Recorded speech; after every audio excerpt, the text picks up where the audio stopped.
नमस्कार प्रिय मित्रों, स्वागत है आप सभी का हमारे YouTube चैनल विशाखा धर्म गंगा में। दोस्तों, इस वीडियो में हम जितिया व्रत के बारे में बात करेंगे। दोस्तों, आपको जानकारी पसंद आए तो वीडियो को लाइक करके चैनल को सब्सक्राइब जरूर करना। चलो वीडियो को शुरू करते हैं। पौराणिक कथा के अनुसार एक बार एक गरुड़ और एक मादा लोमड़ी नर्मदा नदी के पास एक हिमालय के जंगल में रहते थे। दोनों ने कुछ महिलाओं को पूजा करते और उपवास करते देखा और खुद भी इसे देखने की कामना की। उनके उपवास के दौरान लोमड़ी भूख के कारण बेहोश हो गई और चुपके से भोजन कर लिया।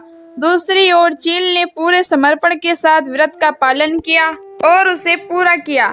परिणाम स्वरूप लोमड़ी से पैदा हुए सभी बच्चे जन्म के कुछ दिन बाद ही खत्म हो गए और चील की संतान लंबी आयु के लिए धन्य हो गई।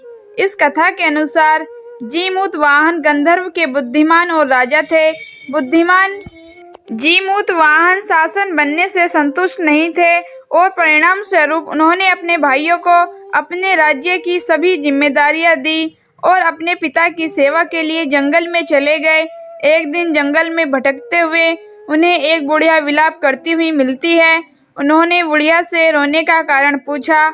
इस पर उसने उसे बताया कि वह सांप नागवंशी के परिवार से है और उसका एक ही बेटा है। एक शपथ के रूप में हर दिन एक सांप पक्षीराज गरुड़ को चढ़ाया जाता है और उस दिन उसके बेटे का नंबर था।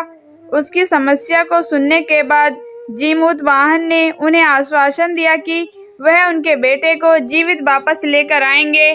तब वह खुद गरुड़ का चारा बनने का विचार कर चट्टान पर लेट जाते हैं। तब गरुड़ आता है और अपनी अंगुलियों से लाल कपड़े से ढके हुए जीमूत वाहन को पकड़कर चट्टान पर चढ़ जाता है। उसे हैरानी होती है कि जिसे उसने पकड़ा है वह कोई प्रतिक्रिया क्यों नहीं दे रहा है। तब वह जीमूत वाहन से उसके बारे में पूछता है। तब गरुड़ जीमूत वाहन की वीरता और परोपकार से प्रसन्न होकर सांपों से कोई और बलिदान नहीं लेने का वादा करता है।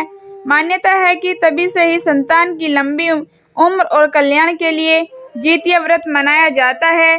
जितिया व्रत की कथा महाभारत काल की घटना से जुड़ी है।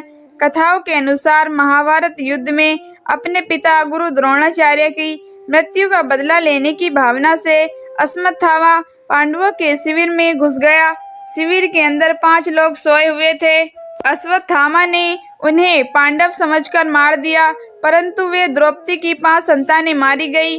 उसके उपरांत अर्जुन ने अश्वत्थामा को बंदी बनाकर उसके दिव्य मणि उसके माथे से निकाल ली। अश्वत्थामा ने फिर से बदला लेने के लिए अभिमन्यु की पत्नी उत्तरा के गर्भ में पल रहे बच्चे को मारने का प्रयास किया और उसने ब्रह्मास्त्र से उत्तरा के गर्भ को नष्ट कर दिया। तब भगवान श्री कृष्ण ने उत्तरा की अजन्मी संतान को फिर से जीवित कर दिया। गर्भ में मरने के बाद जीवित होने के कारण उस बच्चे को जीवित पुत्रिका के नाम से भी जाना जाता है। उस समय से ही संतान की लंबी उम्र के लिए जितिया व्रत रखा जाने लगा। दोस्तों, आपको ये जानकारी पसंद आई हो तो वीडियो को लाइक करके चैनल को सब्सक्राइब जरूर करें। धन्यवाद।